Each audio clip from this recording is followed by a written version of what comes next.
Ajá, ahora sí. Ah, Esa, voy a necesitar que... Gracias. esa experiencia humana, en la medida en que les decía, se hace consciente, se hace productiva, como es un término que le gusta usar mucho a Gadamer, es decir, nos permite comprendernos mejor, nos permite entendernos mejor, nos permite, esta cosa que es importante en Gadamer, y a mí me parece muy linda, entender nuestros límites y nuestra finitud. Eh, y entender, por supuesto, entendernos mejor supone entender al otro. De modo que la hermenéutica termina siendo algo así como una conciencia filosófica de sí mismo a través de la experiencia de nuestra vida. Y por eso Gadamer entonces estudia estas formas de la experiencia. Una es la experiencia del arte, otra es la experiencia histórica, menos porque él dice que realmente no se conoce mucho esto, la experiencia científica, pero ha escrito un libro importante sobre esto. Y entonces eh, hace como esta gran, vamos a decirlo así, eh, tejidos de cómo son las experiencias, entendiendo esto, una cosa fundamental en él, que lo habrán visto aquí en la actualidad de lo bello, que es mediante la conciencia histórica, es decir, entender que somos sujetos históricos, y esos sujetos históricos, esa frase que es muy bella, nosotros todo el tiempo estamos en dos, el presente supone tener al pasado, que es irrepetible, y estar siempre abierto al futuro, que nos depara siempre cosas nuevas, pues, ¿no? Somos futuro, en eso sigue Heidegger, a su maestro Heidegger. Somos fundamentalmente proyecto hacia futuro. Y ese proyecto, claro, nos habla de libertad, pero al mismo tiempo también somos lo que nos ha constituido el pasado. De modo que en Gadamer ahí está, vamos a decirlo así, esto se puede llamar como una... Mi profesor Hyman, en la escuela de filosofía tuvimos un profesor, un gran maestro, que era Ezra Hyman, que fue alumno de Gadamer, a Gadamer se fue su tutor de la tesis doctoral en Heidelberg. Y Hyman le gustaba decir que esto es algo así como una fenomenología del mundo de la vida, es decir, como cómo nosotros nos metemos, estamos en este mundo de la vida y cómo lo entendemos, lo comprendemos y actuamos y vivimos en función de él, pues, ¿no? Bien, dicho esto, Gadamer hace en este texto una cosa que creo que es importante, lo relaciono un poco con lo que hemos hablado. Él señala esta cosa importante que el arte ha requerido en Occidente al menos, eh, necesidad de justificación cuando, digamos, entra en roce o en dificultades con otras formas de la experiencia humana, de la vida humana. Pone el primer ejemplo en Grecia. Platón le exige al arte razones y le exige al arte legitimidad, porque bueno, precisamente Platón es uno de los primeros filósofos que hace como muy consciente esta nueva forma de pensamiento que es la filosofía. Entonces este pensamiento que en el caso de Platón además es muy fuerte, la idea de que la filosofía es el verdadero saber, donde podemos conocer la verdad. Entonces, por supuesto, el arte que se mostraba a través del arte y mito, que se mostraban como las formas en que se nos mostraba en el mundo griego la verdad, se mostraba la realidad, porque se mostraban, por ejemplo, las esculturas de los dioses, eran de alguna forma los dioses, eran la divinidad, y entonces el arte decía verdades. Con la filosofía esto hay un conflicto, y entonces Platón y después Aristóteles van a refundamentar qué es esto de arte, pues no, nos van a dar una nueva explicación. Lo mismo pasa, dice Gadamer, con la estética contemporánea, la estética moderna, perdón, digamos, Kant fundamentalmente. ¿Por qué Kant? Lo habíamos visto esto un poco con Rancière. Kant necesita hacer estética, o digamos, el Occidente en el siglo XVIII, final del siglo XVIII, necesita hacer una estética porque hace falta, digamos, darle legitimidad también a lo que dice el arte. el siglo XVIII es el siglo de la Ilustración, es el siglo de las luces, y esto está montado sobre todo, como señala Gadamer, sobre las ciencias. Entonces la ciencia y la racionalidad científica se convierten como en el patrón de la verdad. Y entonces, si no se quiere que el arte sea un mero disfrute individual, objetivo, un asunto de cada quien, hay que fundarle un espacio, pues, ¿no? Y esto un poco se recuerda a lo que decía Rancière, este régimen estético es el tratar de pensar este nudo complejo donde está la racionalidad científica, donde está el arte, donde está, y tratar de ver cómo se relaciona. Entonces, por eso es necesario refundamentar el arte.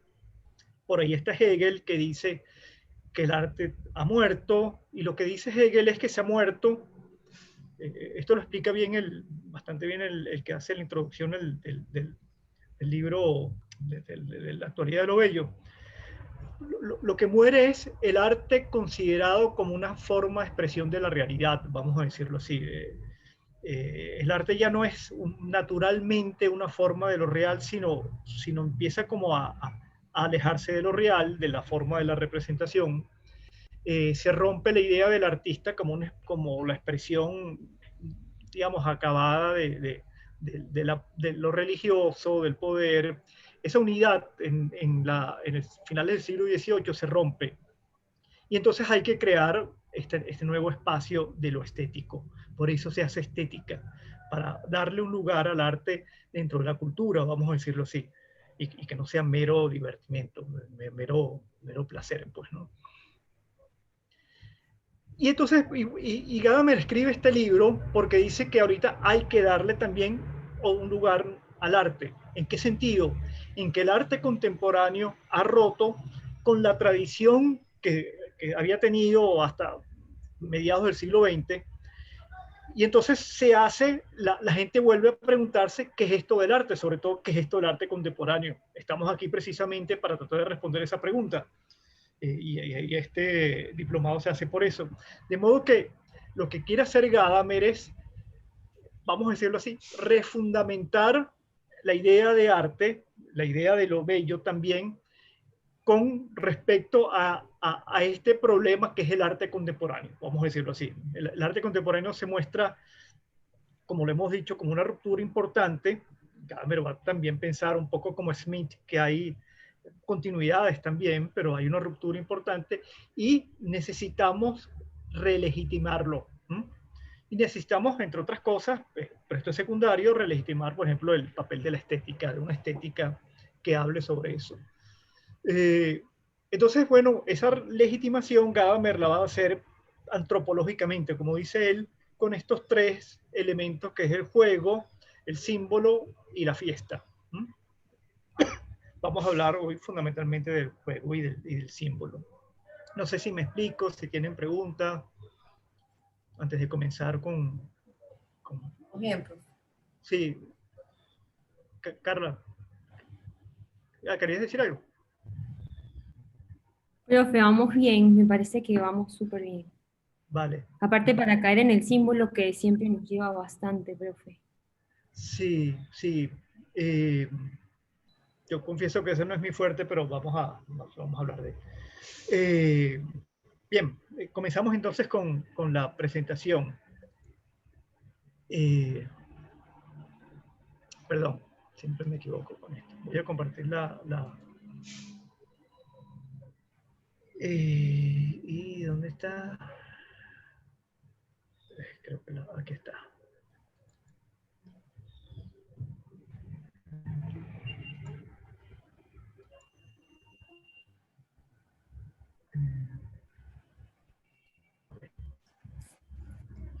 Bien.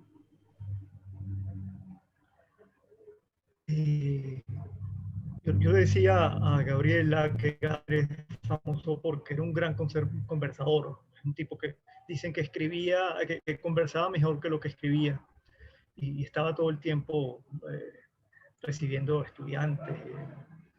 Además le gustaba mucho el vino, y entonces esas reuniones eran con vino y filosofía, cosa que es una mezcla maravillosa.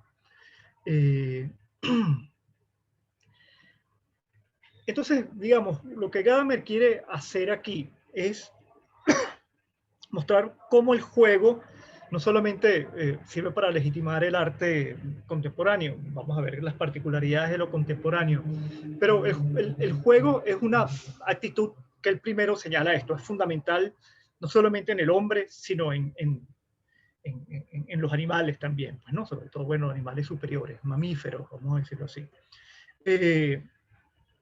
Y el juego lo primero que lo caracteriza es esta idea de movimiento libre, ¿no? Decimos que hay juego cuando el juego de las olas, el juego del agua, cuando hay como libertad en el movimiento. Este tema es muy importante para Gadamer en el juego, lo de la libertad. Y entonces, esto se mete también con una idea muy importante de Gadamer que viene de Schiller, y como lo habíamos visto un poco la clase pasada con Rancière, que es esta idea del juego también como vitalidad, como exceso de vitalidad, y vamos a ver después también, y esto lo veo un poco más en la cosa del símbolo, es también como un exceso de existencia, vamos a decirlo así. El exceso de vitalidad se ve, pues, ¿no? Esta cosa de los niños cuando juegan y nosotros mismos cuando estamos jugando un juego de mesa, un juego que nos gusta, nos emociona mucho esto. Y el juego tiene también esta idea de, primero esto de libertad, después esto de vitalidad, nos vitaliza, nos da ganas de seguir jugando, pareciera, y entonces esto se mezcla con el goce también, que no tiene límites, digamos, uno cuando se divierte o cuando disfruta, cuando tiene placer de algo, uno nos dice, como dicen los chamos ahora, demasiado goce. Si fuese demasiado goce ya no es goce, pues, ¿no? O si fuese demasiado placer no es placer. Entonces da una vitalidad que no tiene como límites, ¿no? Piensen en los niños, esto que hay que llamarlos y arrastrarlos para sacarlos del juego. El otro día veía una cosa, unos monitos peleando, jugando, peleando. El juego en los mamíferos es muy importante para esto, para meterse en sociedad, pero también para mostrarse, esto que dice Gadamer. El juego representa.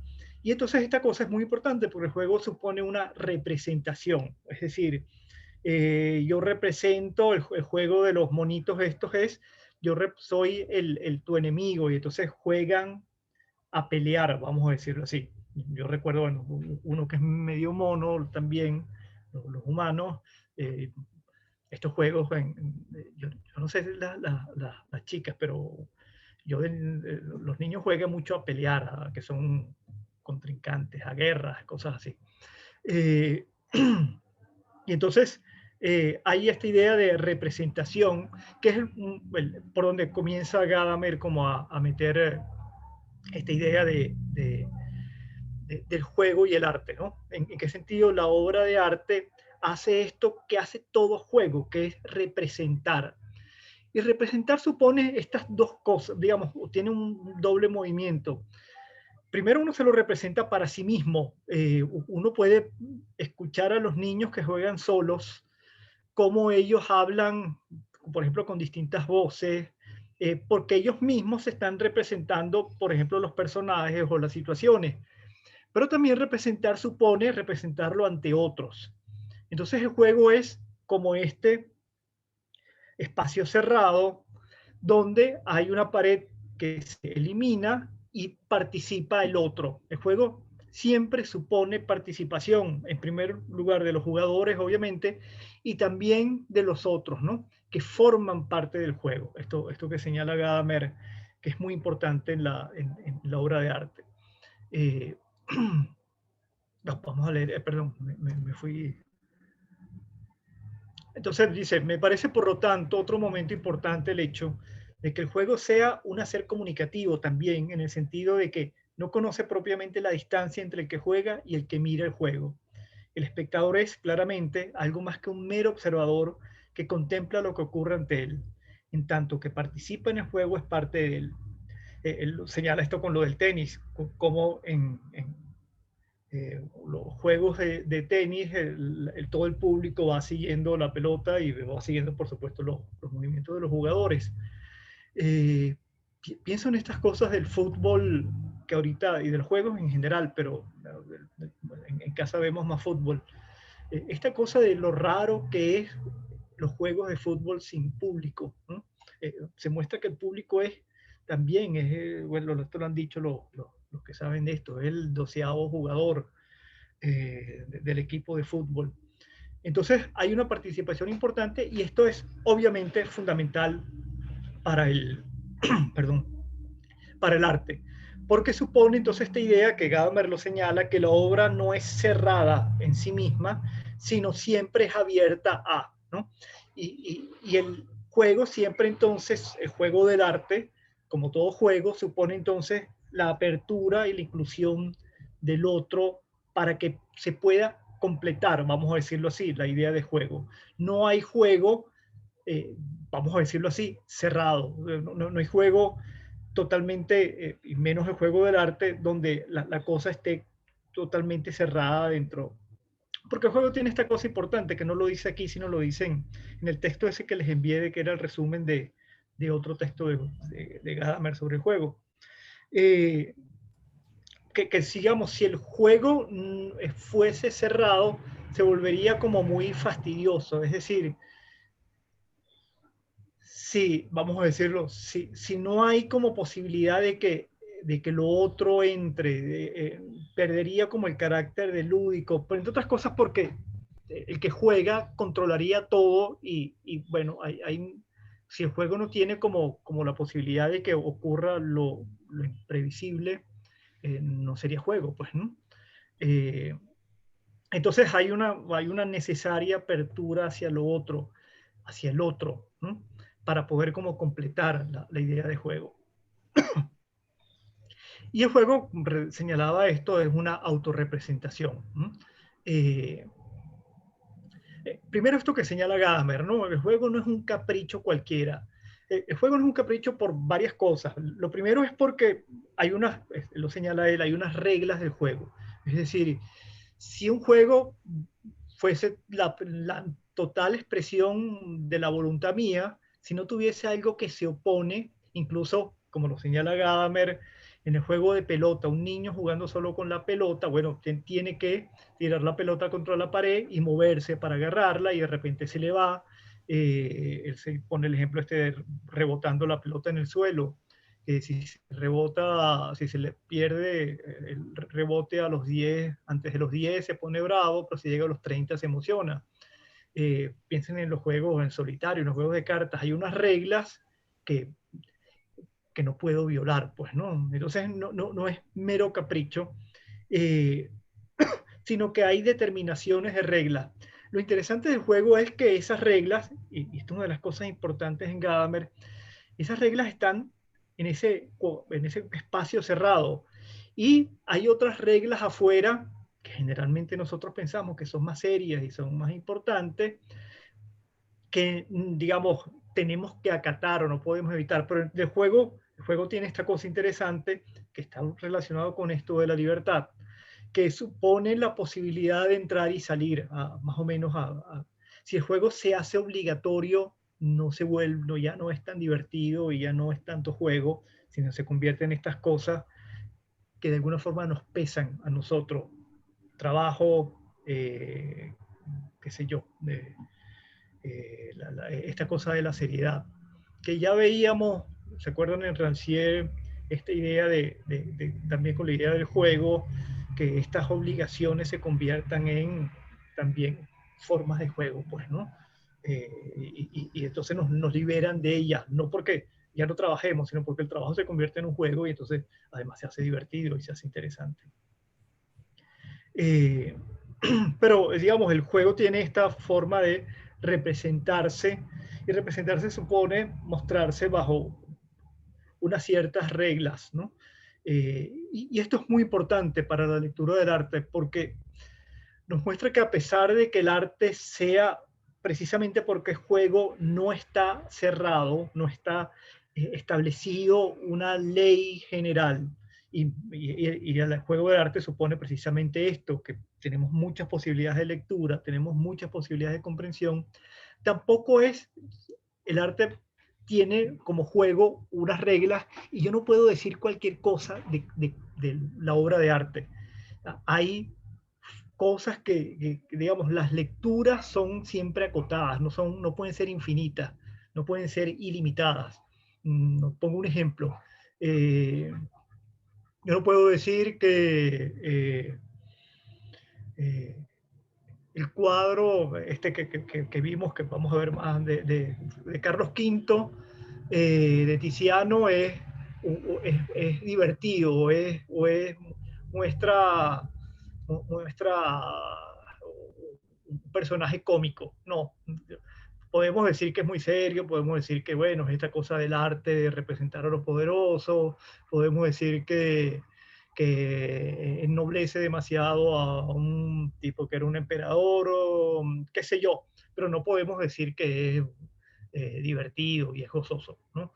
Entonces, hay límites en la posibilidad del juego, porque si no, repito, si del arte, y esto Gadamer lo pone para el arte contemporáneo, no hubiese estos límites, no hubiesen estas determinaciones de esta o aquella manera, como dice Gadamer, no habría, realmente no habría juego, pues, ¿no? Se acaba el juego. Piensen en esto, si yo estoy jugando ajedrez con otro y empiezo a jugarlo como yo quiera, se acaba el juego.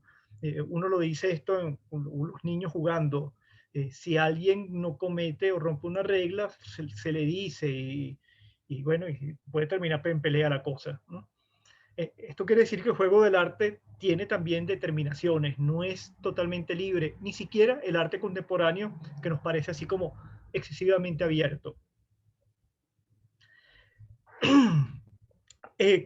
Gadamer se pregunta qué es esto de la obra y señala esta idea de la apertura. No podemos pensar que la obra de arte es esta cosa cerrada sobre sí misma, que por cierto es una interpretación no solamente del arte contemporáneo, sino del artista contemporáneo.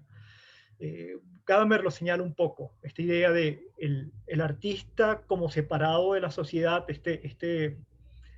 artista bajo la égida del genio kantiano, que ha roto como los nexos con la realidad, con la sociedad, y quiere, como dice Gadamer, de una forma muy bella, me parece, como buscar una nueva forma de comunicación, de comunicarnos entre nosotros.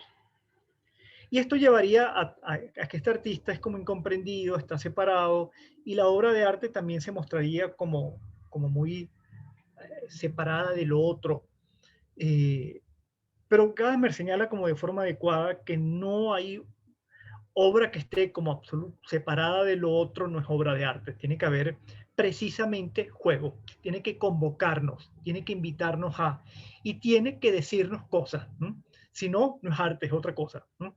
Eh, entonces, eh, yo recuerdo que un amigo escribía con un lenguaje muy complicado y un amigo no es común nos decía esto. A Harrison se le olvidó esta idea de que el lenguaje sirve para comunicar. Entonces las novelas uno intuía que eran como muy interesantes, pero no se entendía nada.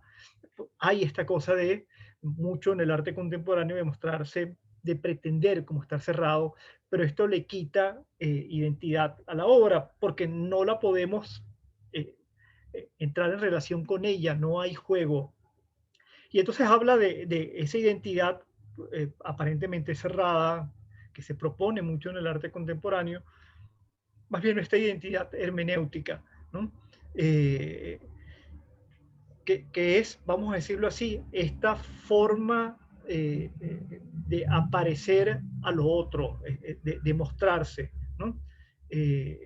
Donde hay una cosa que es esta mismidad, la obra en sí misma, pero que necesita del espectador para poder terminar de ser. Es decir, se recuerda que esto lo que decía al principio de la hermenéutica supone experiencia, y la experiencia es, vamos a decirlo así, en dos sentidos. La experiencia que nosotros tenemos respecto a la obra, pero también cómo la obra va cambiando de formas de comprenderse. Eh, pienso en esto, nosotros podemos la lectura que se hizo de El Jardín de las Delicias, en general de la pintura del Bosco, que se pensaba como una pintura muy oscura, incomprensible, estas cantidades de seres que producía más bien como rechazo, bueno, se pensaba que era brujería, y tuvo una nueva aceptación y una nueva, digamos, comprensión cuando los surrealistas pensaron que era uno de los grandes antecesores del surrealismo, que mostraba las oscuridades de la psique humana, que permitía ver de forma clara. Entonces, no solamente nosotros, la obra, esa mismidad cambia con la, con la experiencia hermenéutica, sino también, evidentemente, nos cambia a nosotros. Piensen en esta, lo habíamos hablado antes, en esta experiencia que es revisarse, leer un texto varias veces en su vida, en varios momentos de la vida, cómo cambian las lecturas, cómo la novela se muestra, la novela o el libro, se muestra a otro, nos dice cosas que no habíamos visto, le damos un sentido distinto, que casi siempre nos parece como más interesante que el anterior. Esto quiere decir que ni nosotros ni la obra están cerrados. Hay una identidad que siempre se va rehaciendo como se hace en nosotros. Salgo un momento y conversamos.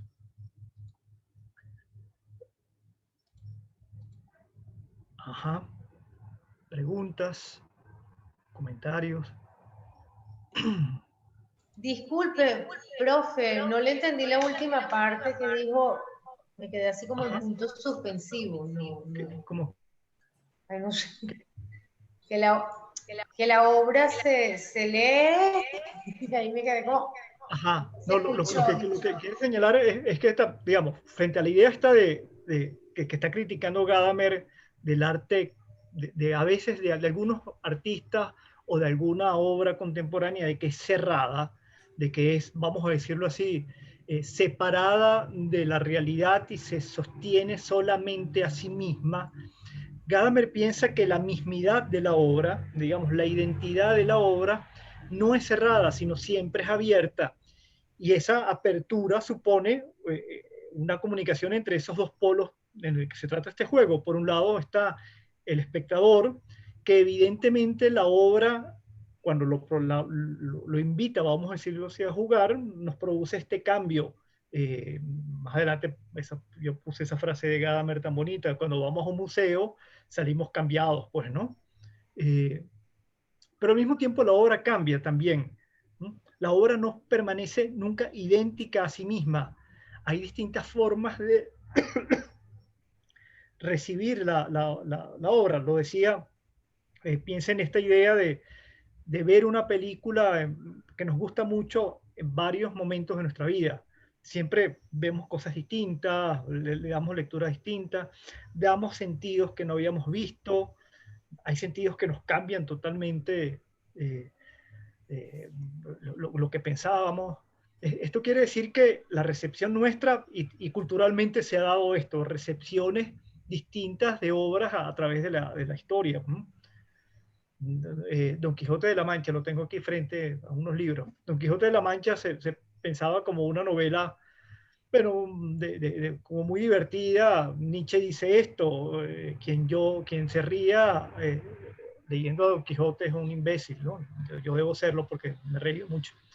Pero Nietzsche dice que esta es la gran tragedia del hombre contemporáneo, pues no, que es la gran tragedia del hombre moderno, que se le han roto sus nexos con el mundo y tal. Bueno, y solamente la locura lo salva, etc. Hay una recepción totalmente distinta de una obra, pues, ¿no? Entonces, las obras también cambian, ¿no? Entonces no hay este espacio cerrado nunca en que pensamos que la obra se sostiene solamente a sí misma. Precisamente esta idea del juego supone una mutua determinación de los dos polos, pues, ¿no? Ajá. No, me explico, Gladys. Sí, gracias. Por ejemplo, yo leí hace poco nuevamente, bueno, no la leí completa, leí estrofas de Doña Bárbara. ¿No? Entonces, obviamente, la primera vez la leí en el colegio Y era un Y fastidio. después, y después leer la obra y dice, wow, y es que como que no ha perdido vigencia tampoco, pero Sí, así es. Y es interesante. ahorita tiene más vigencia que nunca, ¿no? Sí, sí. Eh, sí, sí. Para seguir el ejemplo tuyo, yo también leí Doña Bárbara y yo tenía esta idea de, bueno, de que Gallegos era un tipo como demasiado ensalzado por la, vamos a decirlo así, los adecos y no sé qué. Y después leyendo un texto de Armando Rojas Guardia, me cambió la forma de verlo, pues, ¿no? Eh, y lo importante que es Gallegos para la espiritualidad venezolana, pues, ¿no? Las cosas que dice. Eh, Esto es el arte, pues, ¿no? Esta es la experiencia del arte, que tiene esta cosa fundamental, que nunca es determinada, vamos a decirlo así. Nunca es, Gadamer lo señala mucho, y en esto es sumamente kantiano, nunca tenemos el concepto que nos cierre qué es la cosa. Quiero decir con esto lo siguiente.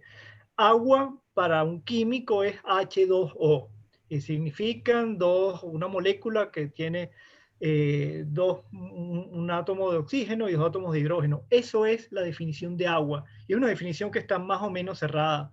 Es posible que del agua se consigan características que todavía no conocemos, pero el agua no va a cambiar, digamos, ya es determinada en base a digamos, la química que conocemos. En el arte no hay esto, no hay un concepto que determine de forma absoluta y definitiva más o menos qué es arte o qué es la obra de arte. Porque ahí está otra idea del juego, que es el juego inicial en Kant, que es este libre movimiento entre las facultades, entre la facultad de la imaginación y del entendimiento, donde ninguna se impone a la otra.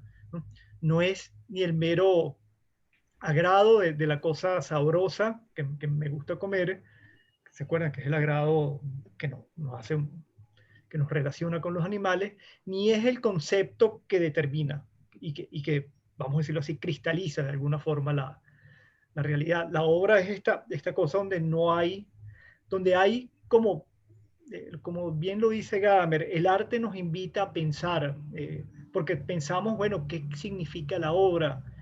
Vamos a ver esto, el símbolo supone esta apertura siempre a tratar de buscar sentidos cada vez más amplios, pero, pero el arte nunca es determinado, siempre lo estamos, y la determinación, o esa determinación abierta es precisamente producto del juego. No sé si alguien quiere decir algo más. Profe, a mí me llama Sí. mucho la atención que él se refiere a la identidad de la obra como, es decir, el ser de la obra y que solo es posible, solo existe en tanto está sucediendo este juego, ¿no? Sí. Es decir, no hay como un concepto o noción a priori de lo que es una obra, sino que la experiencia misma. Sí, solo el tiro más alto. Perdón, ajá, disculpa. Micrófono abierto ahí. No hay Eso me llama definición. mucho la atención,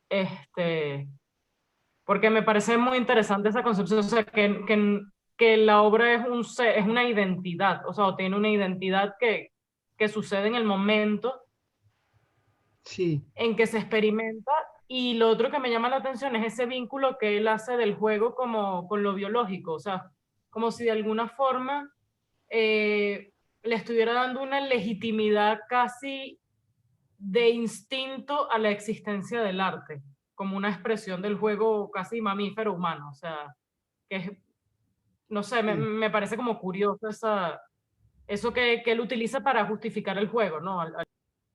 sí. A ver, claro, Gadamer señala esto, vamos a decirlo así, con respecto a en el texto del juego, en estética y hermenéutica, está esta idea de que sí hay efectivamente una continuidad en el juego animal, vamos a decirlo así, y nuestro juego. El asunto de nuestro juego es que, y él lo señala cuando habla esto de la conciencia, digamos, esta cosa de los humanos que somos primero históricos, tenemos conciencia histórica, pero también somos reflexivos. Y en el caso del arte, la diferencia es que no tiene juego animal, que es reflexivo, vamos a decirlo así. Nosotros, y yo creo que esto Gadamer acierta de forma adecuada, tendemos a pensar, porque el arte nos lleva a reflexionar sobre nosotros mismos, o pues sobre la obra de arte, sobre nosotros mismos, y nos mueve una cosa que es fundamental en nosotros, digamos, esto de reflexionar es una forma humana. Bueno, que hay gente que la practica más, otros que la practican menos. Los filósofos lo hacemos, no sé si en exceso, pues este es nuestro trabajo un poco, pero, pero todo el mundo en algún momento, de muchacho, la abuela le dijo, mi hijo, reflexione, piense lo que tiene que hacer, o el papá. Eh, el profesor Jaime nos decía esto, es absurdo preguntar por qué sirve, para qué sirve la filosofía, porque la filosofía es una forma humana, es una forma de ser humana. Y la experiencia del arte tiene esta diferencia con respecto al juego animal, vamos a decirlo así, que supone esta cosa de reflexionar. Y precisamente la reflexión se da de forma bastante clara en la medida en que es este juego libre en que no hay determinación, ni por la imaginación ni por el concepto. No, no es pura imaginación, no, digamos, no es pura experiencia, sensación, que sería entonces el agrado de sí, me gusta esto y punto, ¿no? Ni siquiera tengo que explicarlo mucho, me gusta, no sé, el chocolate. ¿Pero por qué te gusta? Bueno, pues tiene un sabor rico. Es una explicación un poco tonta, ¿no? Porque claro, me gusta porque es rico, si no, no me gustara. En cambio, el arte no tiene esto, y entonces el arte nos lleva a esta cosa de siempre reflexionar, es decir, siempre llevarnos al pensamiento. Él pone esta cosa tan bella de Baumgarten, de la estética, que es este arte del bien pensar, del pensar bello. Digamos, el verdadero arte es el pensar bellamente, porque es el que diría más esta idea de reflexionar sobre, de hacer del pensamiento una cosa siempre haciéndose, vamos a decirlo así, por decirlo de alguna forma. De modo que la obra de arte tiene, y aquí me relaciono con esto que dices tú del ser. Lo curioso de la obra de arte, pensado un poco desde esta perspectiva de Gadamer, es que es esta cosa que es de alguna forma basada en sí misma, vamos a decirlo así, tiene una idea de mismidad. ¿Por qué? Porque el arte no es en función de otra cosa. Esto me imagino que lo han visto un poco con Humberto. Es decir, el arte no sirve para otra cosa, sino para sí mismo. Es la finalidad sin fin, como la llama Kant, ¿no? Y es lo que separa a las bellas artes en el siglo XVIII, a las bellas artes por ejemplo, de la artesanía o de las técnicas, digamos, que tienen un uso. Si el arte funciona sobre sí mismo, entonces, claro, tiene que definirse a sí mismo, no se puede definir en función de otra cosa. Pero es curioso que entonces que esta cosa que se define a sí mismo, se define a sí mismo a través de una relación con otro que es el espectador. Es decir, el arte necesita que nosotros lo percibamos para que pueda fundarse su mismidad, pueda fundar su sentido meramente estético, vamos a decirlo así, que es el ser una cosa que solamente se basa en sí mismo y tiene su determinación en sí mismo y no en otra cosa. Es un doble chiste la idea esta no sé, del rico que compra cuadros para decorar la casa porque combinan con el sofá. Porque, digamos, es poner al arte como primer objeto decorativo, es decir, yo lo quiero, bueno, para decorar la casa, y está en función de otra cosa. Y entonces, claro, eso lo que hace es que limita el arte. Pues, digamos, este señor se gastó un dineral en comprar una cosa cuando ha podido comprar algo que sea efectivamente más decorativo, que su ser sea decorar, ¿no?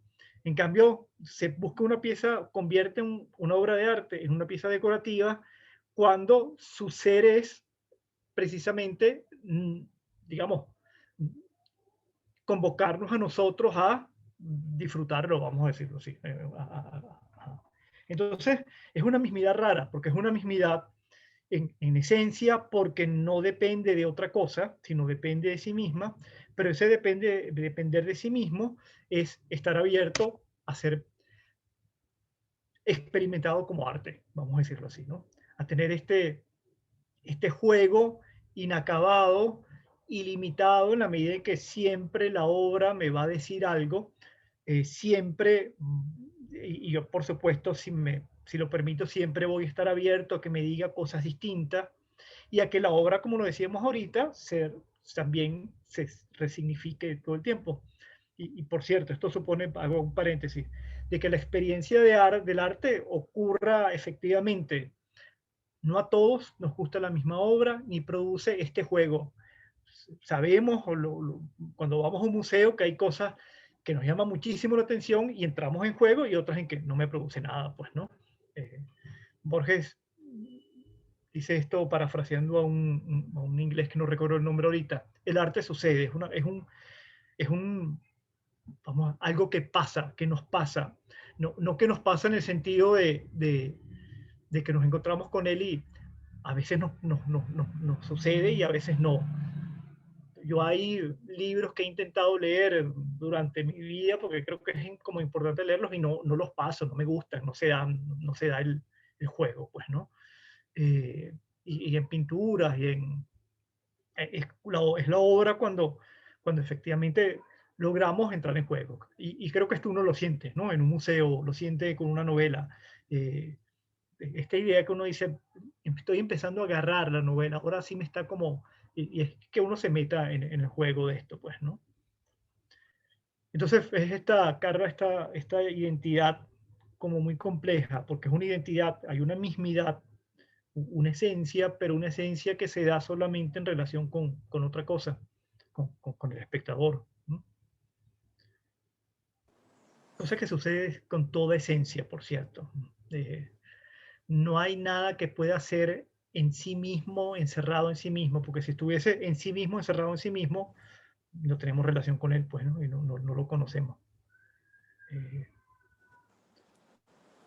¿Alguien más quiere comentar algo?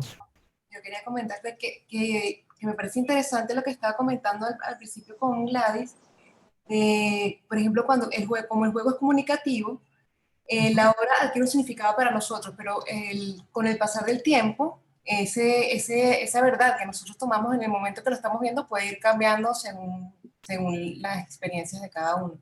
Claro, claro.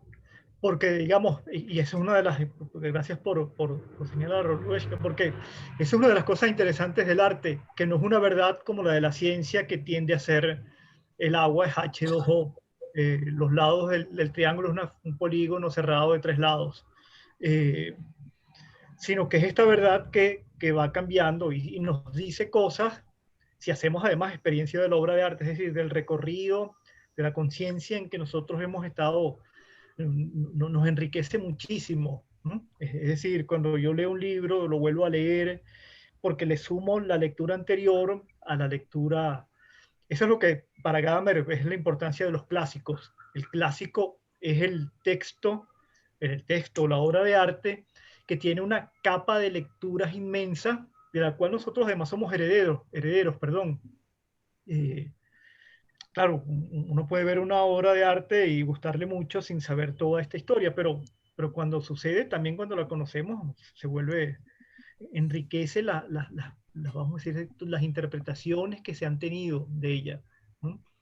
Le da mucho más densidad a la obra. Esto ha sucedido muchísimo, o sucede todo el tiempo con los clásicos, ¿no? El clásico es la obra de arte que permite la continua lectura y nunca envejece. Por eso el arte, la actualidad de lo bello, es esta permanente apertura del arte, de las grandes obras de arte, a que produzca juegos distintos cada vez que se percibe, y que cada vez que la percibimos individualmente, pero a la vez la cultura humana, digamos, la sociedad cada vez más universal las distintas lecturas que le va dando, ¿no? Y cómo se van enriqueciendo de sentidos, ¿no? Bien, continuamos. Una preguntita que yo estoy confundido aquí. Sí, Fernando. Una de las cosas entonces, ¿qué pasa con esta capacidad mutativa del arte desde el punto de vista experiencial del individuo, que la percibe de una manera en un momento, puede percibirla en otro momento? ¿Y qué pasa con una obra de arte que está simplemente en la casa de alguien que no la percibe? ¿Deja de ser arte? ¿En qué se convierte? ¿O simplemente es la percepción de lo que estamos hablando? Sí, a ver, lo que me dices de la obra de arte que está en una casa y es un cuadro que no se ve, que nadie lo ve, algo así. Un cuadro que nadie lo ve o que el que lo ve no lo aprecia. Ajá. Por más que sea la Mona Lisa, por ejemplo. Sí, es un cuadro que evidentemente es una obra de arte. O sea, la persona lo tiene en su casa, pero no lo aprecia, no entra en juego, no lo acepta, simplemente está ahí como un objeto decorativo. Pasa entonces a ser simplemente un adorno. Pues sí, o sea, si la obra no te convoca al juego y no entras en la interacción de comprensión de ella, bueno, puede terminar siendo una cosa que ¿cómo se llama? Un estorbo, pues, ¿no? Esto es histórico. La gente en Caracas, digamos, en los años 20, 30 y en adelante, compraban cuadros a reverón porque, bueno, este señor es un tipo, bueno, como loco, vamos a comprarle unos cuadritos, y esos cuadros, muchos de ellos los tenían arrumados ahí y cuando en los 50, 60 reverón empezó a ser famoso, se sacaron cuadritos que estaban por ahí metidos ahí en un closet, medio deteriorados, y hicieron rico a esa gente, pues, ¿no? O sea, yo conozco un caso de una gente que se compró un apartamento en Miami con un cuadro de reverón que lo tenían botado por ahí prácticamente.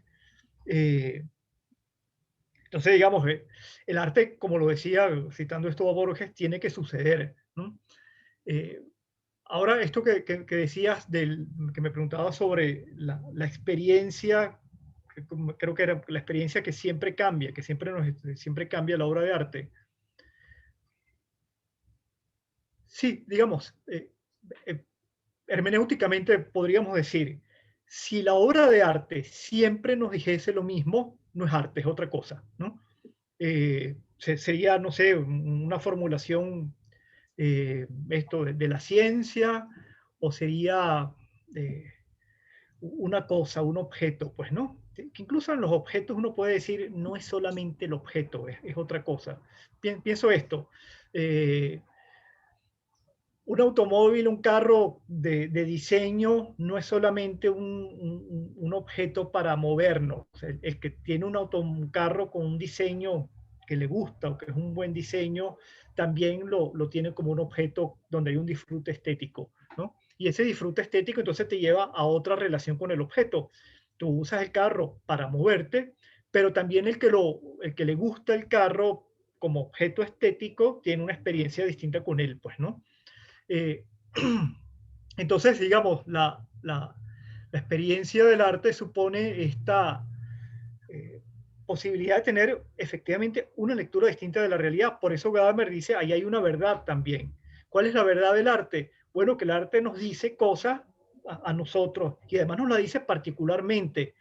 Lo que me dice la obra de arte a mí, supongamos una obra de arte que nos gusta a los dos, es distinto a lo que te dice a ti, y para ti tiene un significado distinto, porque además tú lees unas cosas o haces la lectura, la composición de la obra de arte de una forma distinta a la mía. Esto que dice Gadamer, el juego del arte supone hacer una síntesis, nosotros terminamos de completar la obra de arte, ¿no? Y la completamos con lo que tenemos en nosotros, lo que cargamos en el morral, vamos a decirlo así, de nuestras experiencias, de nuestros conocimientos, de nuestra... Y entonces el arte tiene esta cosa particular de que es una obra que uno podría decir, esto es lo que llama Gadamer la conciencia estética, objetivamente es igual para todos, pero lo que nos dice a cada uno es distinto. Y además es distinto lo que nos dice en distintos momentos de la vida. Pensando en estas obras que nos gustan, pero que nos gustan siempre de forma distinta. Y Por supuesto, también hay la obra de que antes no nos gustaba y después nos gustó, o aquella que nos gustaba mucho y después hace unos años después decimos, bueno, ya no me causa tanta cosa, ¿no?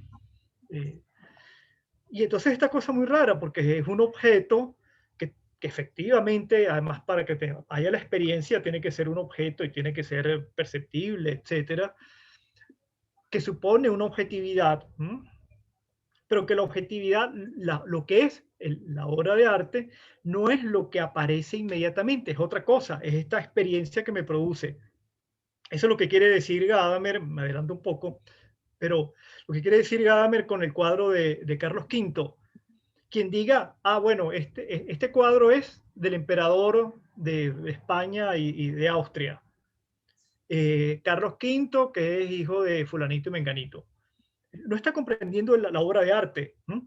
Porque lo que hace es una lectura, como dice Gadamer, es como el crítico de teatro que lo que se está fijando es cómo es el escenario, cómo trabajan los actores, si siguen de forma adecuada el guión, qué sé yo, la obra de teatro, si la luz es adecuada. Ese es distinto, la lectura profesional del crítico de teatro, a la lectura nuestra que nos metemos dentro de la obra, ¿no? Es imposible ver teatro si tú dices, déjame ver las luces, ¿no? Porque más bien el teatro está pensado para que todas esas cosas, actores, escenografía, luces, etcétera, te permitan meterte dentro de la obra y disfrutarla.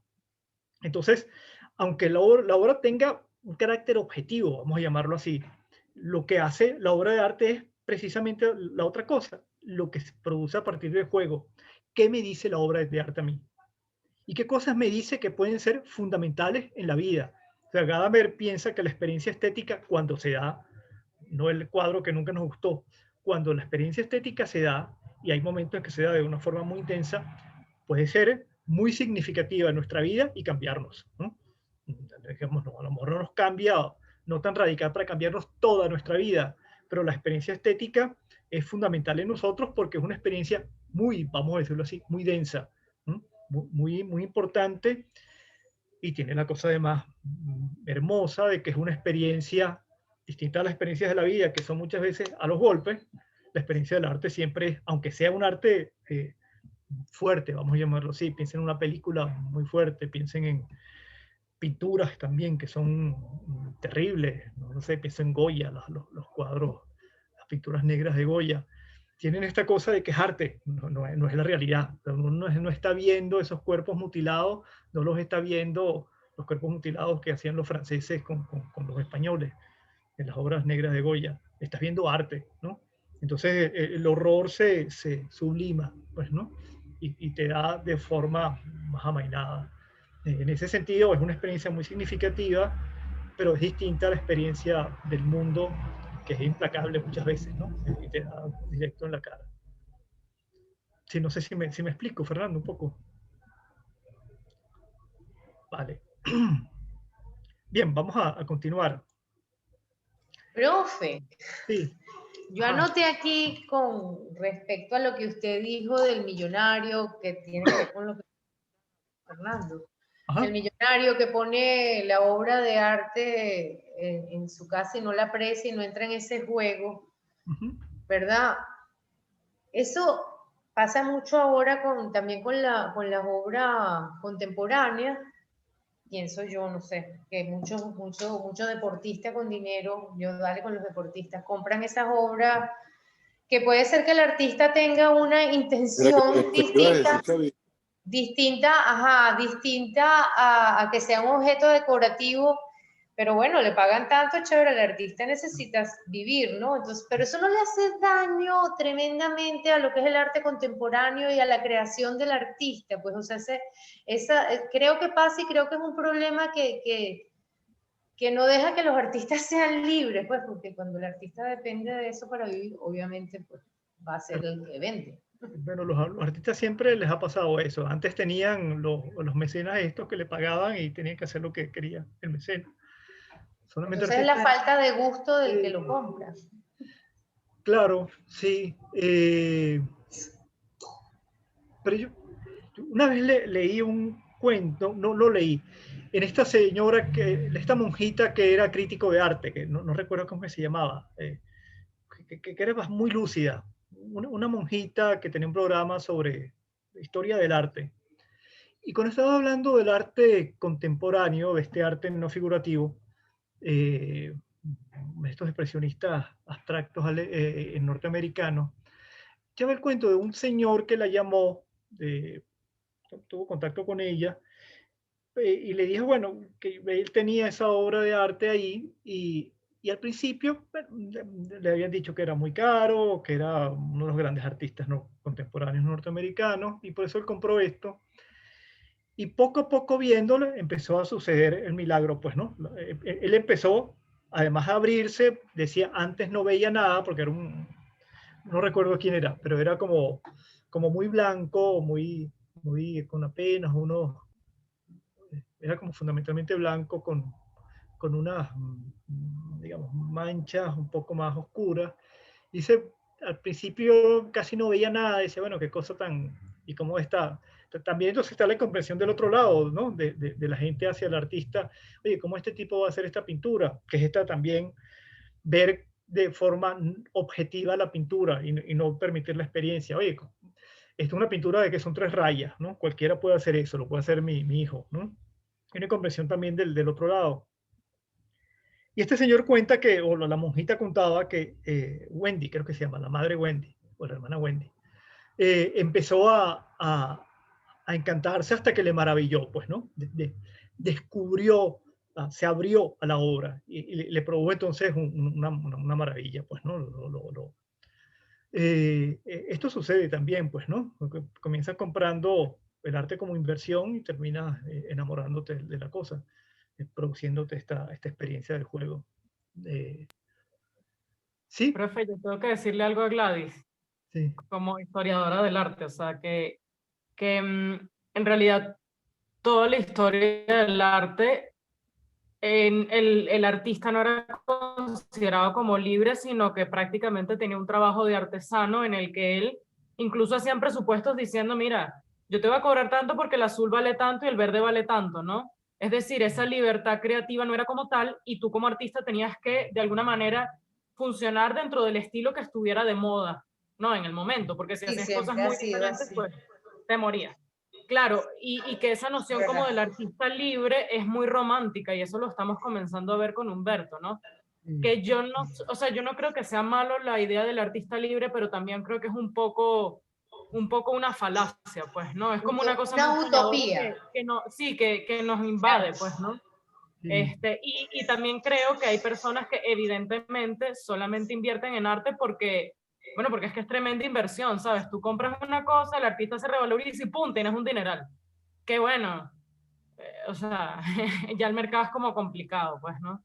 Y creo que dentro de ese Ese es mercado hay otro tema. artistas que hacen cosas valiosas y otros que son una caquita que solo están pendientes como de vender y ya, pero bueno, es válido, ¿no? claro. Es parte de la cosa, sí, así es. Efectivamente, por lo que lo decíamos ahorita, lo dice Gadamer, el artista, Gracias. el artista del genio es este que se muestra como opuesto a la sociedad y trata de fundar una sociedad nueva, pues, o decir lo nuevo, ¿no? No piensen en Rimbaud, en poesía, este muchacho que a los 17 años hizo una revolución en la poesía y dejó de escribir porque se obstinó y se perdió, pues, o sea, se fue a traficar armas y cosas en África. Y se murió como a los 25, además. No, se murió más viejo. Más bien. Sí. Bueno, todos, más o menos todos buena parte de los, no todos, pero no sé, piensen en Gauguin, piensen en Van Gogh, estos atormentados que huyen. Gauguin se fue a Tahití. Pero estos artistas también vivían, pues, ¿no? Y tenían que, bueno, Van Gogh tenía el hermano que le daba real, pero vivía en la miseria todo el tiempo y terminó matándose, pues, ¿no? El artista cuando se vuelve radical, bueno, también tiene un costo altísimo, ¿no? Sí, es complicadísimo ser artista, es muy difícil siempre. Bien, continuamos. ¿Puedo agregar algo?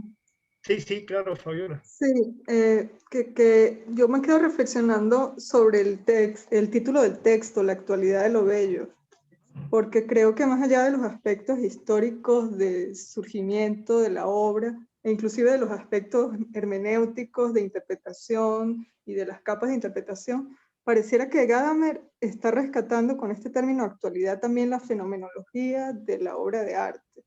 Creo que la convocatoria, el juego la apertura de ese espacio que remite, como lo llama él, a lo indiferenciado y donde ocurre esta interpelación a completar el sentido, es lo que realmente sería como lo particular de la obra, casi que en sentido ontológico, pero también me parece que lo particular del genio y por lo tanto su actualidad. Claro, claro. A ver, esta cosa que lo dice de una forma muy bonita Gilles Deleuze, que es la filosofía. Dice, el arte es eterno, lo único es vamos a decirlo así, la forma material que termina gastándose. Pero, ¿qué pasa con el arte? Piensen en, un ejemplo, la Venus de Milo. La Venus de Milo todavía nos invita a pensarla, a disfrutarla, a detenerse frente a ella, los que pueden ir al Louvre, pero a nosotros nos intriga, nos sigue preguntando. Piensen en Botticelli, ¿no? Pero piensen en, por ejemplo, pensando en Botticelli, todas las otras formas de la cultura renacentista, es decir, la política, la ciencia, el derecho, la religión, por cierto, también. Todas esas formas que perecieron. Es decir, es absurdo decir que vamos a vivir como vivían los florentinos en el 480, ¿no? Vamos a hacer un gobierno como el de los Medici en Florencia. Eso es impensable. O vamos a hacer ciencia como lo hicieron los florentinos, que era esta ciencia como comenzando a hacer ciencia moderna. No, la ciencia no se, digamos, quien haga ciencia como lo hicieron, como lo hizo, no sé, Leonardo, es absurdo, no está haciendo ciencia, o no se reconoce. Pero el arte sí, es decir, el arte todavía Botticelli o Leonardo nos dicen cosas, ¿no? Todavía nos hablan, todavía tienen esta capacidad de abrirnos para decirnos. Esto quiere decir que el arte es siempre actual. Estas grandes obras siempre son actuales. Entonces tenemos este ejemplo que es muy raro porque además es como muy inclasificable. ¿Cómo se llama? José Antonio Ramos Sucre. Este tipo como muy atormentado, muy solo, que escribió esta obra, bueno, tiene algo de simbolista, pero es muy rara porque es como fuera del tiempo, del simbolismo, y uno no deja de maravillarse cuando lo lee y de encontrar cosas ahí sumamente interesantes. Es decir, Ramos Sucre, a pesar de que era este tipo muy desconectado del resto del mundo, muy atormentado, al menos suicidándose, después de haber dicho algo así, tengo 15 años sin dormir. Siempre te está diciendo cosas. Es decir, este señor que era muy desconocido, que apenas se... Yo recuerdo que hubo un estallido por ahí en los finales de los 80, se editó, se publicó en España, se publicó aquí, la UCB editó las obras completas. Fue una cosa así, una explosión, y que no ha dejado de llamar la atención y de maravillarnos a venezolanos y no venezolanos. Bueno, algo que estaba ahí como medio dormido, que casi nadie conocía, etc. El arte con respecto a las otras, pues claro, en el caso de los libros tiene esta maravilla que tú puedes reimprimirlo, lo tienes en digital. La obra de arte, las obras plásticas, vamos a llamarlo así, escultura, pintura, bueno, ahorita se cuidan pero bueno, se gastan, pues hay una cosa que si no se atiende, se pierde. Pero si no es por ese soporte material, el arte siempre es esta cosa de convocarnos, de invitar a alguien a entrar en juego con ella y a comprenderlo, ¿no? Y esto sucede con las pinturas de Ardèche de hace 25.000 años en el sur de Francia. Vean esa película de Herzog, La cueva de los sueños olvidados. Eso es una maravilla. Bueno, pinturas de unos señores de hace 25.000 años que no tenemos ni idea qué querían hacer con esas pinturas, cuál era el sentido de esa pintura, por qué, y afortunadamente la cueva tuvo un derrumbe, quedó aislada y se conservan de forma maravillosa. Y todavía, desde hace 25.000 años, ¿no?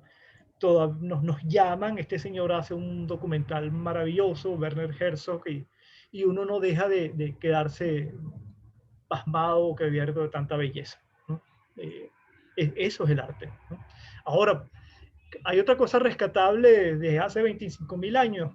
Ninguna. O sea, una gente que vivía al borde de la supervivencia, amenazada por miles de cosas, seguramente pasando mucha hambre, pero quedan las pinturas esas maravillosas. Ese es el arte, ¿no? Es la posibilidad de convocarnos continuamente, Fabiola. Porque, bueno, inclusive hace 25.000 años hay un gesto de libertad. Sí, seguramente. El exceso, quiero decir, el excedente del que habla Claro. Gadamer, del que surge el juego. Ah, claro, claro, claro.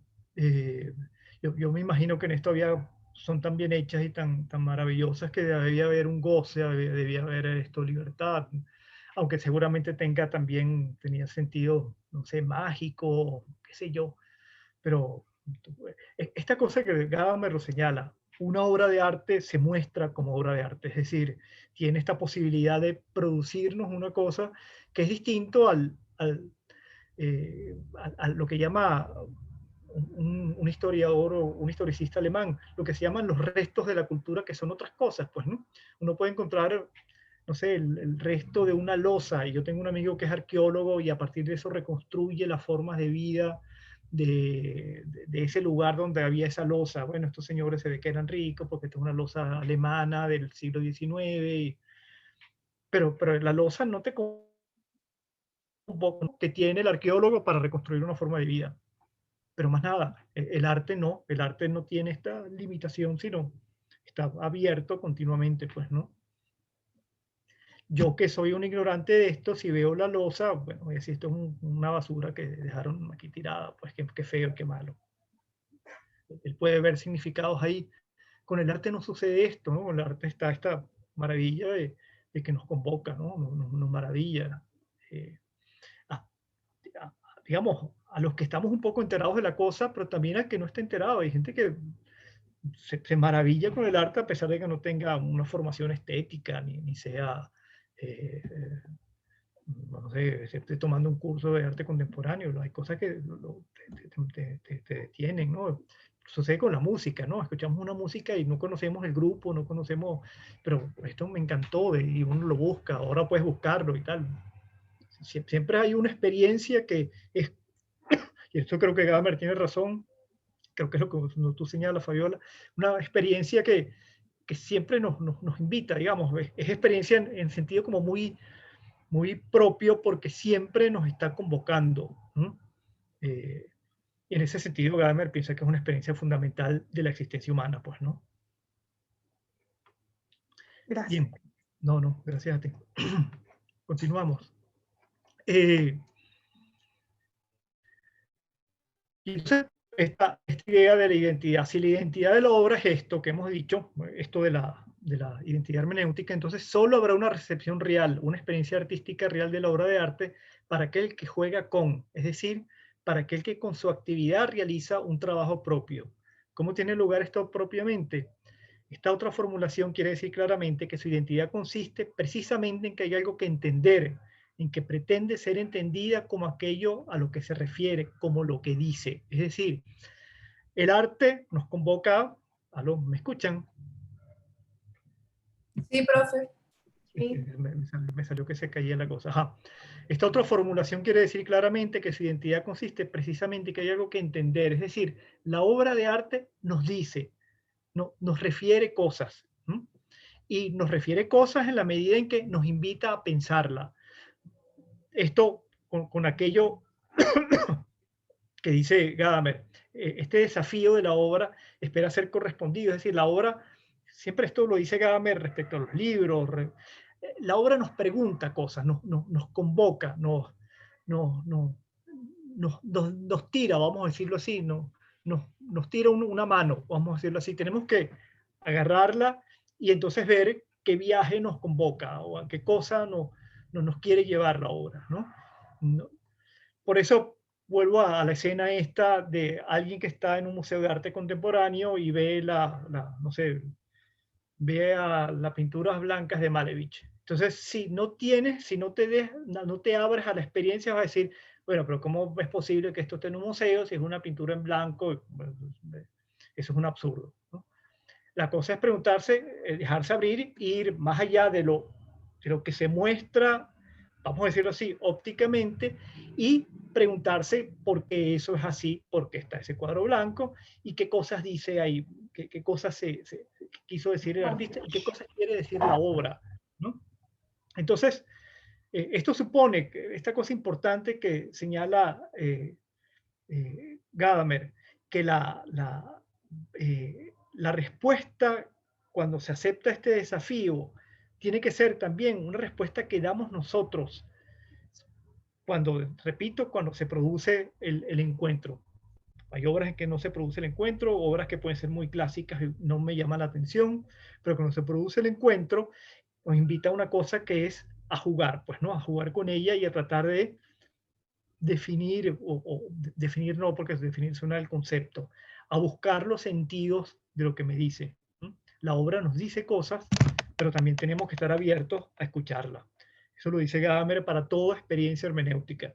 Si yo no estoy abierto a la experiencia, no se me produce nada, pues, ¿no? Y entonces supone esta idea de participar, ¿no? en la obra, de reconstruir la obra, ¿no? Y es lo que produce entonces esa maravilla de volvernos más leves y luminosos con respecto a la obra de arte. Piensen en esto de la experiencia, cuando pasa con los museos, pero piensen, por ejemplo, en la experiencia del concierto, como lo señala Gadamer aquí. Por cierto, no solamente concierto de música académica, piensen en un concierto del grupo pop que nos gusta. Digo pop por hablar de popular, pero desde que puede haber cosas como, no sé, desde Pink Floyd hasta un grupo más pop, vamos a decirlo. Hay esta cosa que la experiencia nos produce esta luminosidad, pues, ¿no? Cuando vamos a un concierto que nos gusta, se produce esta cosa que produce esto que señala, y ya lo señalaba el viejo Kant, que el arte nos vivifica, ¿no? Nos da un giro nuevo en nuestra vida, nos ilumina de una forma que no pensábamos. En ese sentido es que se produce este encuentro con la obra, y en la medida, como ustedes mismo lo han señalado, la medida en que la obra misma de arte se vuelve obra de arte, ¿no? Porque podemos ver en el concierto, en la idea de concierto mismo, los mismos cantantes o el mismo grupo se carga de la energía que producen, y entonces una retroalimentación donde se resignifican y se dan, vamos a decirlo así, nuevos sentidos, el artista con respecto a los espectadores con respecto al artista. Se produce esta experiencia que nos termina cambiando a todos, pues, ¿no? Y supone esta forma de participación, que Gadamer, yo lo puse esto a propósito, porque Gadamer señala explícitamente que el arte contemporáneo tiene dispositivos como este, muy técnicos, que nos invitan a participar, y tiene formatos en que la participación se hace como muy necesaria. ¿Aló? ¿Me escuchan? Sí. Sí, ok. Pero lo que señala Gadamer, toda obra de arte produce esto. Es decir, también la Venus de Milo produce esta cosa, ¿no? A lo mejor no hay un dispositivo en el que los bombillos cambian con la intensidad de del corazón, de cómo funciona el corazón. Pulso. El pulso, sí, perdón. Pero también supone toda obra de arte la participación nuestra. Lo que pasa es que en la arte contemporáneo se produce esto porque muchas obras invitan a participar en ellas directamente, pero también porque, y aquí volvemos a este tema que ya habíamos hablado desde el principio con Danto, porque el arte contemporáneo necesita ser pensado por nosotros.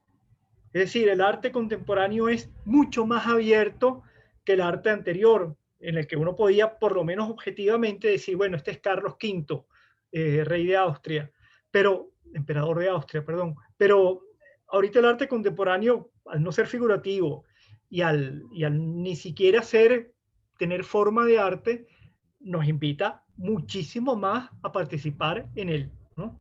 Y a terminar de construirlo, a terminar de hacerlo, a terminar de reconstruir la obra que está ahí. Es decir, el arte contemporáneo, y esta es otra de las maravillas del arte contemporáneo, nos produce, nos invita de forma mucho más enfática a participar en su hacer, en su concreción, que la concreción que sabemos que nunca se hace concreta, es decir, nunca se hace fija y determinada, sino que es abierta, pero el arte contemporáneo es mucho más exigente, pero exigente en el sentido, vamos a decirlo así, más interesante, que nos invita efectivamente a participar en él, ¿no? A terminarlo, a concluirlo. ¿No? Y entonces, esto, como lo dice Gadamer, leo unas líneas más abajo, el exigirnos, esta idea de lectura, ¿no? A descifrar el cuadro, ¿no? A tratar de entender qué cosa nos dice, como lo señala Gadamer, la pintura cubista hizo esto, ¿no? Hizo que cambiáramos la forma de percibir para tratar de reconstruir qué está aquí. Entonces, ¿se acuerdan del ejercicio que hacía, ya no recuerdo la lectura, de la nueva mirada que había sobre el cubismo, porque hay que reconstruir de nuevo lo que se percibe? Bueno, esto, que todo arte lo tiene, supone diversos modos, digamos, supone en el arte contemporáneo una forma más enfática de hacerlo, ¿no? Esta idea de releer, de leer siempre es leer los textos, las palabras que están enfrente a nosotros, para ver un sentido que está detrás, ¿no? ¿Qué es lo que quiere decir esto? La obra de arte supone esto, uno ve la obra de arte, pero hay un sentido que tiene que descubrir, que tiene que construir, que no lo dice la obra de arte explícitamente. Y lo señala Gadamer con el cuadro si nosotros nos decimos desde una perspectiva, vamos a llamarla así, meramente perceptiva, que supone también conocimiento. Bueno, esto es un señor frente a sobre un caballo en un paisaje, pero no estamos leyendo la obra porque no, digamos, no vamos a lo que quiere decir un poco el artista y a lo que la obra está mostrando. Está mostrando, bueno, estas cosas que dice Gadamer, la grandeza del tipo que está en el sol, en el imperio donde nunca se ponía el sol, la majestad real, un poco lo separado del mundo, como concentrado en una cosa que no es mundana, la magnificencia. Entonces hay una cantidad, y por ahí empiezo yo a elaborar un discurso que no es limitado solamente a lo que se muestra, ¿no? Gadamer llama esto la conciencia estética, ¿no? Esto de quedarse solamente en la percepción de lo que está ahí, ¿no? Sino hay que entrar en lo que, digamos, en lo que quiere decir la obra. Y lo que quiere decir la obra, como lo hemos dicho, no es solamente cerrado, ¿no?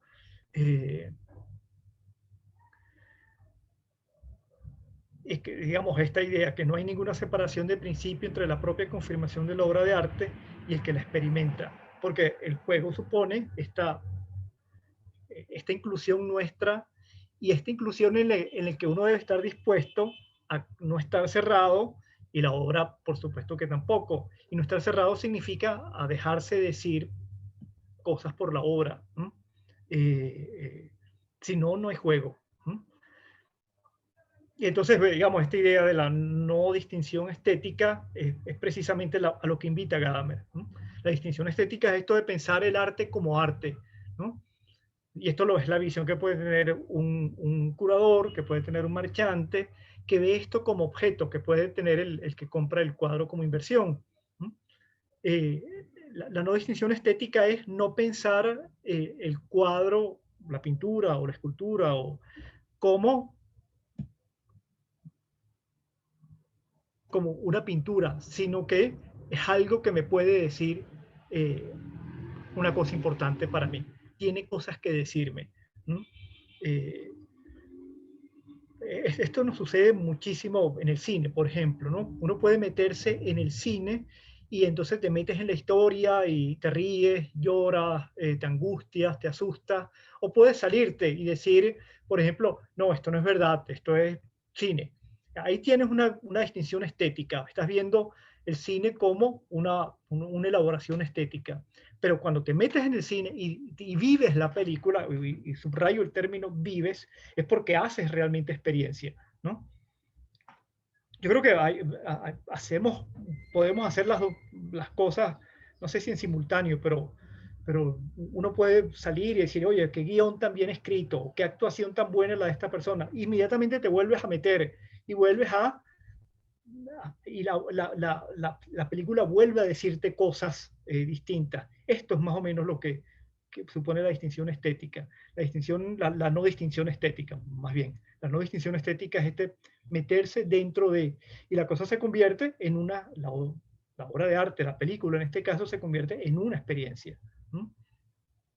Y entonces, bueno, dejar que la obra hable, porque si la vemos como ve el crítico de teatro a la obra de teatro, no lo deja hablar, no deja que la obra hable, sino él está percibiéndolo de una forma crítica, vamos a decirlo así.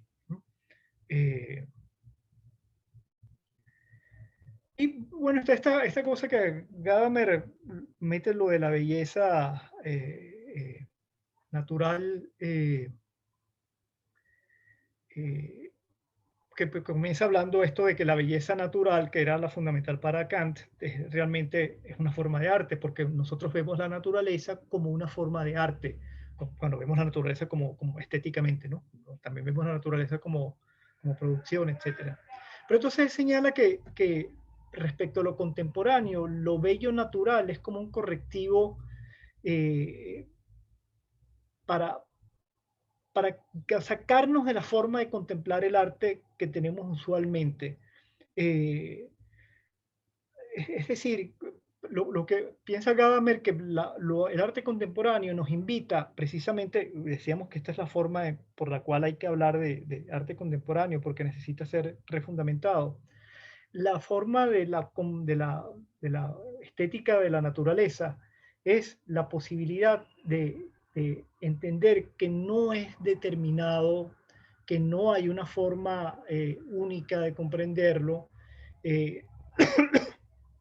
Esto para hablar de la queja sobre el arte contemporáneo que no se entiende.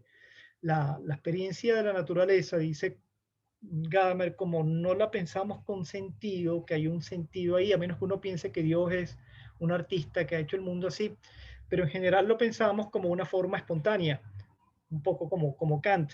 Entonces esto nos obliga como a abrirnos más a la experiencia y no tener, vamos a decirlo así, las cautelas que tiene mucho espectador de arte contemporáneo, que de entrada dice esto no se entiende qué es, esto es una burla o es una... entonces lo bello de la naturaleza sería la posibilidad de esta cosa que ya está determinada de una forma, sino dejarnos abrir a sentidos, digamos, como participar en el juego, ¿no? Bueno, estamos terminando, pero quería, lo podemos, ustedes ya lo leyeron, pero esto se relaciona con el simbolismo, porque el simbolismo supone también esta idea de que nosotros tenemos que hacer un sentido, y el sentido se da digamos, también en dos direcciones. Está en la obra de arte que produce, digamos, algo para que nosotros completemos ese sentido. Y el sentido, señala Gadamer, el simbolismo o el sentido de símbolo contemporáneo es un sentido que es mucho más allá de las formas, digamos, cerradas del símbolo, sino que el símbolo supone una perspectiva de totalidad. Y lo piensa en Goethe y en Schiller, con esa idea que Goethe expresó. En el mundo todo es símbolo de otra cosa, es decir, las cosas apuntan a otro. Entonces la idea del símbolo del arte es que la lectura del arte, o vamos a decirlo así, esto que hemos dicho, la experiencia del arte, siempre nos llama a mayores aperturas, cada vez más, vamos a llamarlas así, más generales, más universales, más amplias. Y entonces tenemos que siempre pensar el sentido del arte, pensar el arte como símbolo, es abrirnos a una, vamos a decirlo así, a la posibilidad de un sentido cada vez más general y cada vez más, y por lo tanto más rico, ¿no? Entonces, hay esta idea muy bella de las tablillas que se rompen. La experiencia del arte supone, desde la perspectiva del símbolo, esto, que entre los dos, entre la obra de arte y el espectador, se busca ese sentido. Claro, ese sentido no es la tablilla que se cierra, vamos a decirlo así, y veo que, sino es esta, por la propia naturaleza que hemos visto del juego de la obra de arte, que no está determinada, siempre invita a sentidos cada vez más amplios, cada vez mayores, cada vez más generales.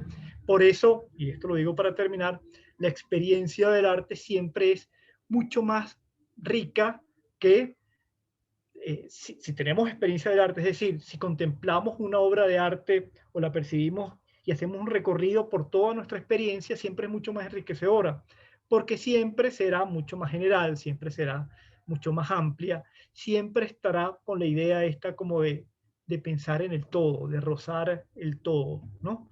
De permitir esto que está aquí abajo, esta ganancia en ser, ¿no? Este crecimiento en ser. La obra de arte, al no ser cerrada, crece y también nos hace crecer a nosotros. Y esta es la idea de pensar símbolos o significados de la obra de arte. La obra de arte es un símbolo en sí mismo, esto que señala Gadamer, no es que apunta a otra cosa, sino apunta a sí mismo y a las posibilidades que tenemos de pensarla, ¿no? De siempre decir algo más. Es algo y tenemos la última para conversar un rapidito. Y estamos tarde. Ajá, ¿alguien quiere decir algo? Sí, profe, ¿cómo está? Sí. Con respecto a esto, ¿no? De la experiencia del arte a través del símbolo, también me parece que la obra viene marcada también como de una, bien impregnada, ¿no? Como de una colectividad, o sea, de un sentido dependiendo de la obra de arte de la que estemos hablando. O sea, si está en el imaginario colectivo, o sea, no es lo mismo apreciar la obra de arte siendo, no sé, la danza de Matisse o la Gioconda, como para hacerlos traer unos ejemplos que son bastante simbólicos, que tomar o apreciar o comenzar ese juego del arte, como dice Gamber, con una obra que no es tan conocida, ¿no? Sí, claro, evidentemente hay como muchos, lo que yo llamaba como una densidad hermenéutica muy amplia en obras de arte clásicas, ¿no? Esta es la cosa de los clásicos. Pero incluso ahí también hay la posibilidad de la lectura nueva, porque la obra de arte precisamente es esto que no está cerrado, ¿no? No siempre está abierto.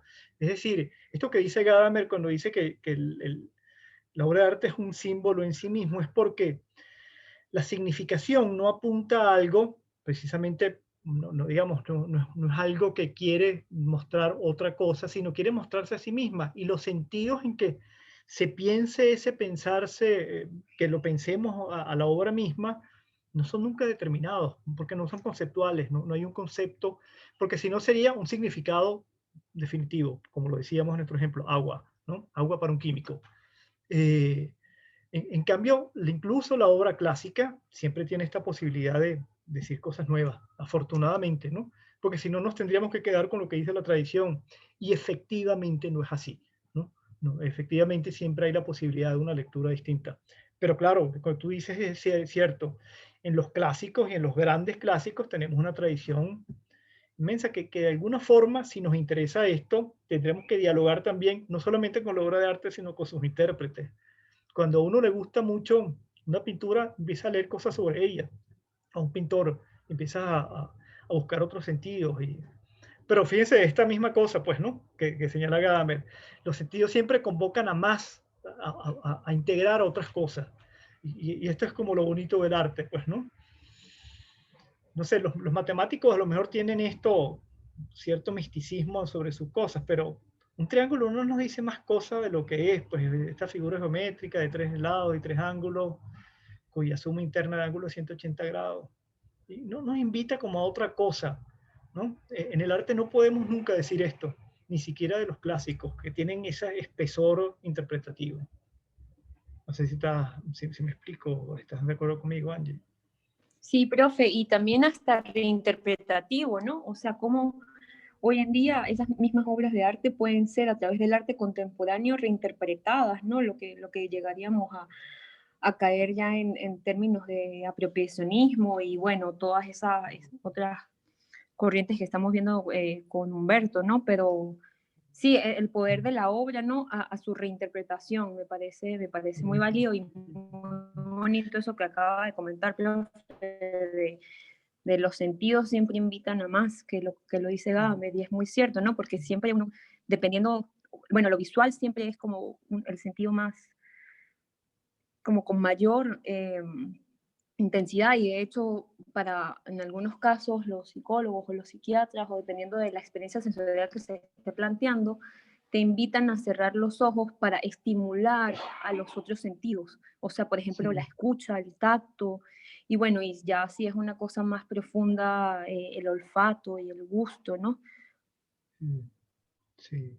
Pero piénsalo en sentidos que hay en la literatura, en la poesía, ¿no? Que hay tantas posibilidades digamos, que uno pensaría que es como mucho más, porque además el texto fijo, vamos a decirlo así, como hay menos lugar de interpretación, pero la poesía es esta cosa inagotable, pues, ¿no? Pienso no solamente en la poesía contemporánea, que es especialmente como abierta a interpretaciones. Eh, Hay éxitos como las tragedias griegas, que tienen 2000 años fascinando a la gente, pues, ¿no? Y buscando sentidos y encontrando cosas. Pienso las tragedias con respecto a la psicología, por ejemplo, ¿no?